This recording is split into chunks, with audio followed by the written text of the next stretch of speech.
जय हिंद साथियों, आप सब लोगों का रोजगार धरपकड़ चैनल पर बहुत बहुत तहे दिल से हार्दिक स्वागत, अभिनंदन एवं वंदन है।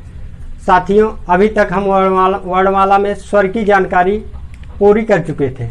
अब हम वर्णमाला के अंतर्गत आने वाले स्वर के बाद व्यंजन के बारे में जानेंगे।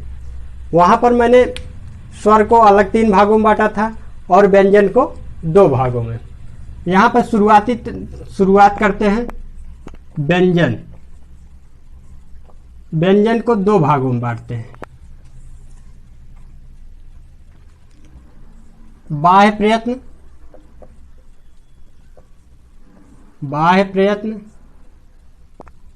प्रयत्न के आधार पे हुआ। बाह्य प्रयत्न, अभ्यंतर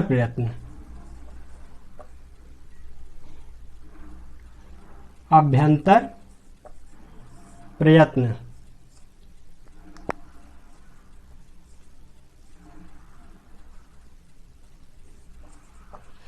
व्यंजन किसे कहते हैं जानते हैं?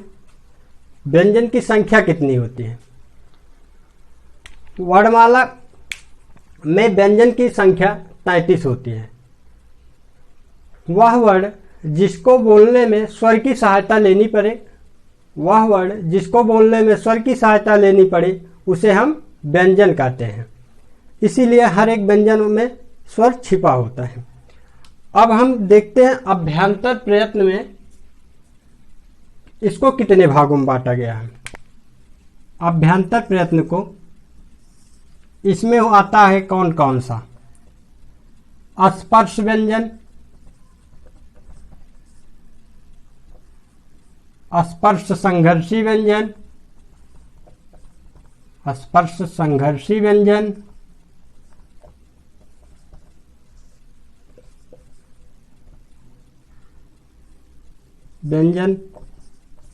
उसके बाद प्रकंपित व्यंजन,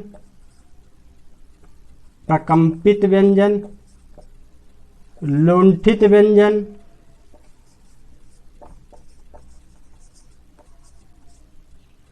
इस सब का जानकारी करेंगे।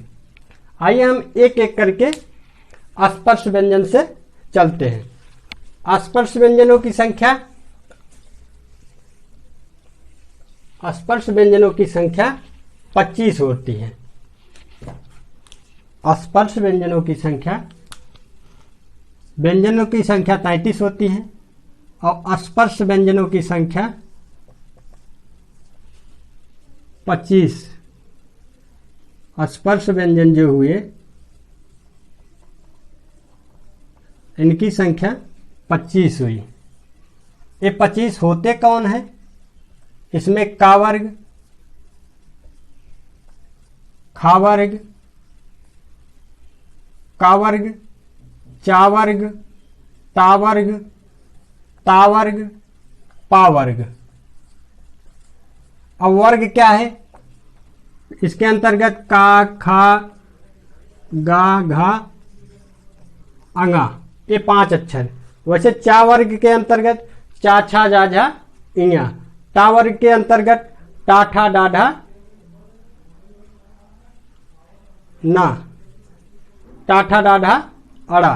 ता वर्ग के अंतर्गत ता, था, दा, धा, ना। पा वर्ग के अंतर्गत पा, फा, बा, भा, मा। इसके अंतर्गत आया पा, फा, बा, भा, मा।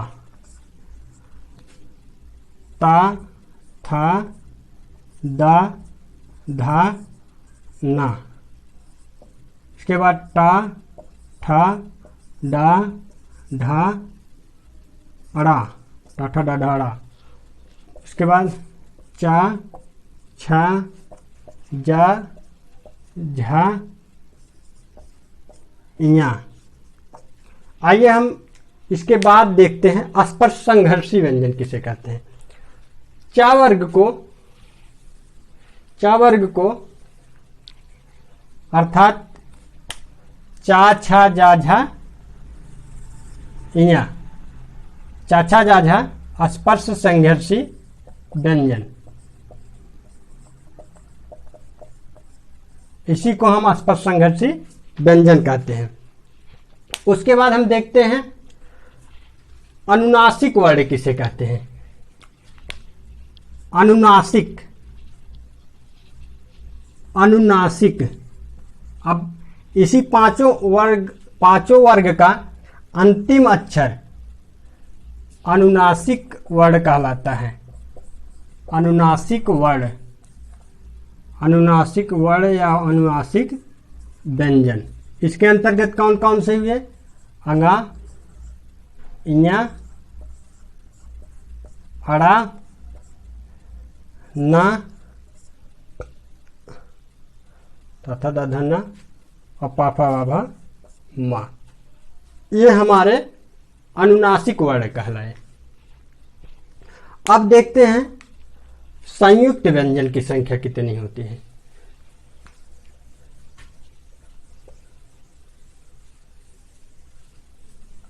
संयुक्त व्यंजन की संख्या,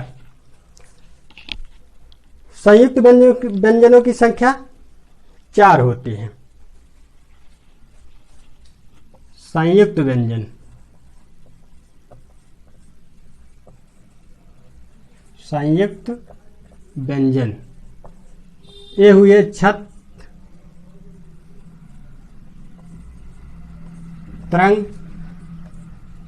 ज्ञा, और एक होता है प्रयोग के आधार पर, इसे हम कहते हैं, इसे हम प्रयोग के आधार पर लेते हैं, इसे हम प्रयोग के आधार पर संयुक्त व्यंजन की श्रेणी में रखते हैं। जब हम उच्चारण के आधार पे टोटल व्यंजनों की संख्या पूछेंगे, उच्चारण के आधार पे टोटल व्यंजनों की संख्या तब 33 होगी, वरना उसके बाद 44 मानी जाती है।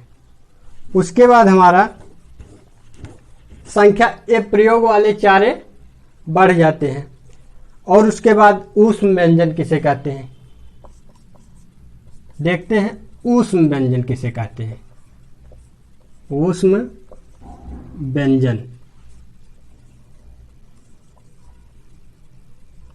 ऊष्म व्यंजन जो बोलने में थोड़ा अंदर से गर्मी महसूस हो, जैसे सा, सा, ख, सा, हा।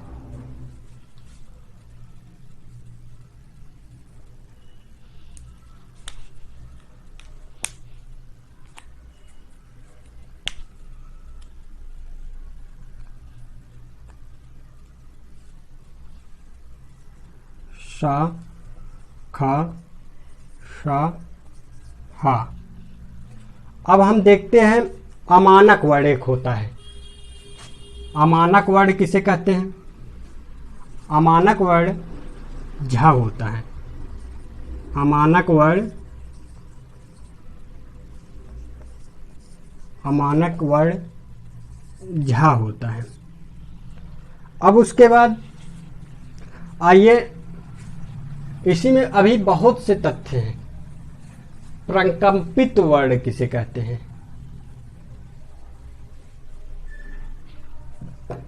हम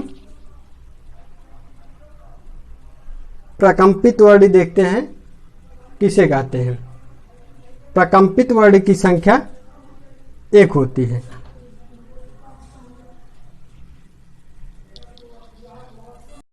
तो हम देख रहे थे प्रकंपित वर्ण किसे कहते हैं।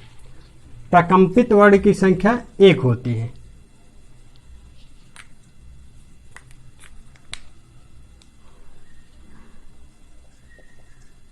प्रकंपित वर्ण, उनकी संख्या 1 है, वो भी उसको कहते हैं रा। उसके बाद देखते हैं पार्श्विक वर्ण। पार्श्विक वर्ण, इनकी संख्या 1 होती है, वो भी है ला। अमानक वर्ण हम बता चुके हैं, इसे झा के रूप में जानते हैं। अब हम देखते हैं प्रयोग के आधार पे। प्रयोग के आधार पे इसको अलग अलग कितने भागों में बांटते हैं।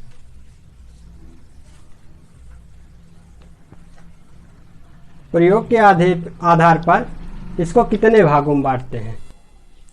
हमारा जो प्रयोग के आधार पे चल रहा था बाह्य प्रयत्न जो होता है प्रयोग के आधार पर इसे शामिल करते हैं। बाह्य प्रयत्न को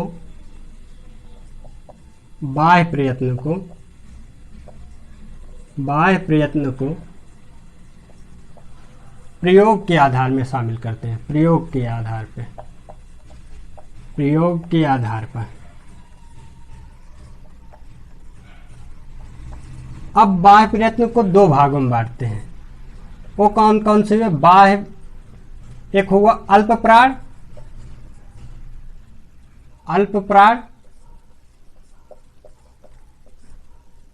और एक हुआ महाप्राण। अब अल्प प्राण के अंतर्गत कौन कौन से वर्ड आते हैं और महाप्राण के अंतर्गत कौन कौन से वर्ड आते हैं। अब हर एक वर्ग का पहला, तीसरा, पांचवा, इसे हम कहते हैं 135 135 के रूप में जानते हैं। हर एक वर्ग का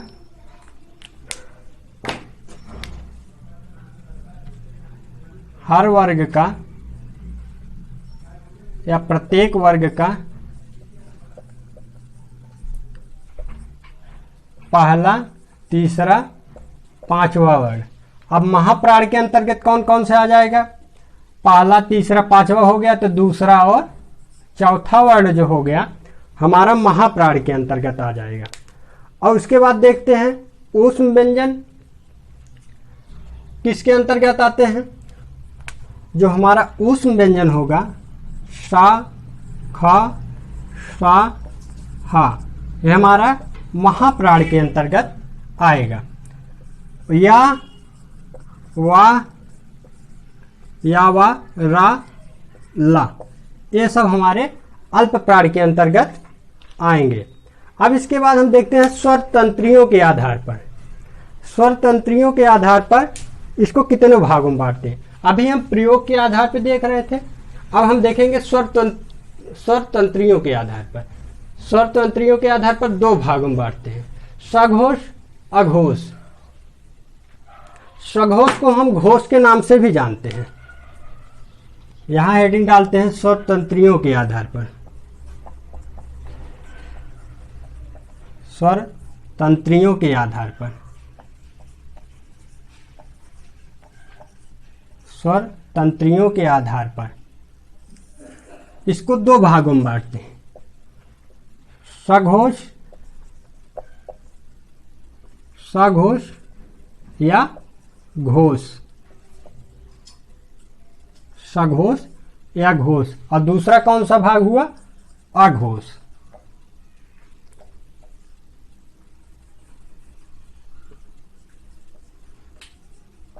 इसके लिए हम देखते हैं इसके अघोष के अंतर्गत कौन कौन से वर्ड आते हैं और सघोष के अंतर्गत आते कौन कौन से हैं।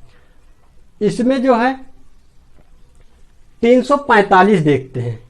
इसके लिए ट्रिक बनता है 345 345। हर वर्ग का या प्रत्येक वर्ग का तीसरा, प्रत्येक वर्ग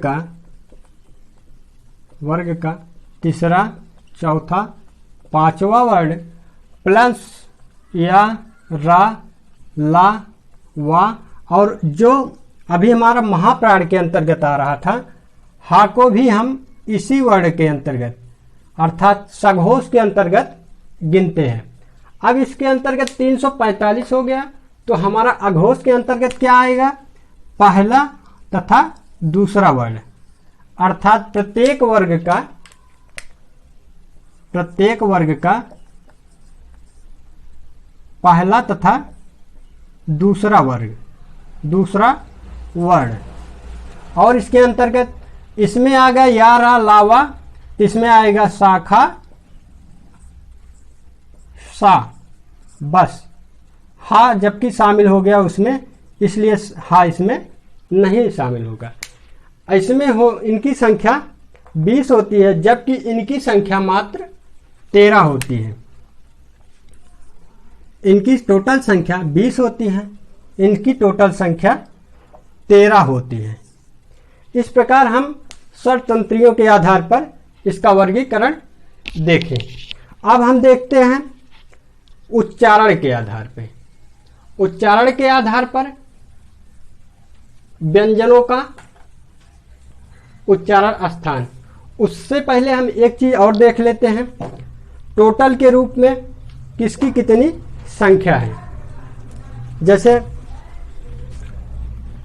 एक क्वेश्चन बनता है कि उच्चारण के आधार पर वर्णमाला में कुल वर्णों की संख्या उच्चारण के आधार पर जब पूछा जाए, उच्चारण के आधार पर जब हमसे पूछा जाए के आधार पर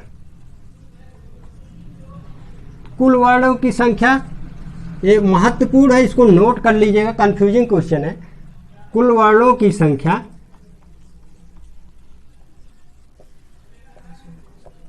33, 11 जो है स्वर हो जाते हैं और 33 व्यंजन हो जाते हैं। इस प्रकार हमारे कुल वर्णों की संख्या 44 हुई।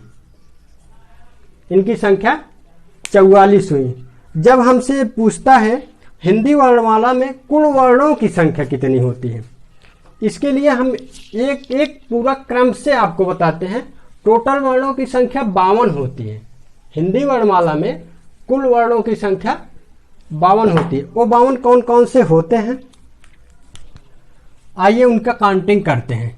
11 तो हमारे स्वर हो गए,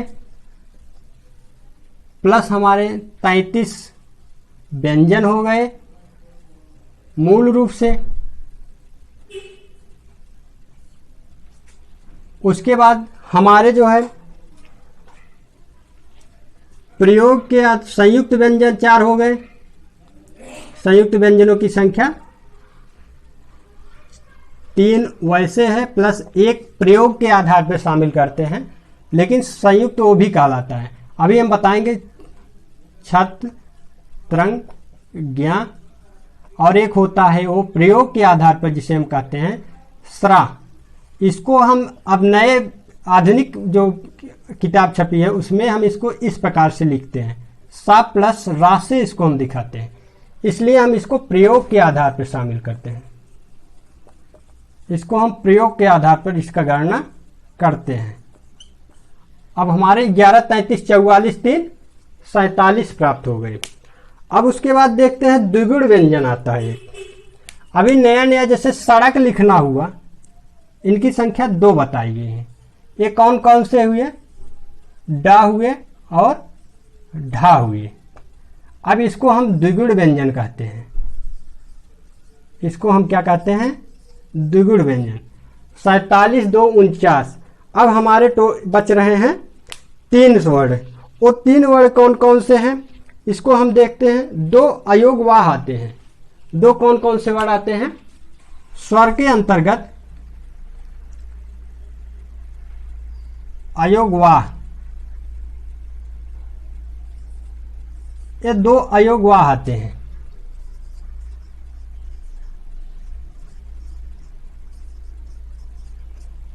ग्यारह, 33, 44, 3, 47, 2, 49।